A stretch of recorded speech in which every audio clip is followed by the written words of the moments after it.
Dumadami na ang mga nag-post ngayon. Kagaya niyan, na ang Chicken Joy daw ng Jollibee ay lumiit kung kailan nagmahal. Naku po, kung ipagpatuloy nyo yan, kung totoo man yan, na lumiit talaga, ay may nakita tayo na pwedeng magiging resulta. Ito.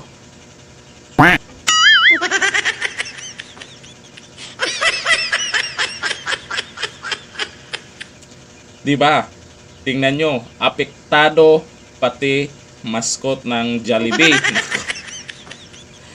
Sa tingin nyo, pag ganyan yung itsura ng Jollibee ngayon, yung mascot nila, ay matutuwa ba yung mga bata?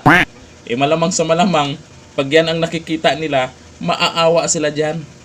Kaya wag nyo nang ipagpatuloy na liitan yan Jollibee. In fairness sa lasa, masarap pa rin naman. Wala namang mga nagpost na nagbago yung lasa. Ganun pa rin naman. Masarap pa rin daw. Yun nga lang, lumiit. Kaya, kung ayaw nyo magkaganito, yung mascot nyo, huwag nyo nang liitan yung masyadong liitan naman. Nagmahal naman kayo sa presyo eh. Tingnan nyo naman. Sus, kawawa. Kawawang nila lang.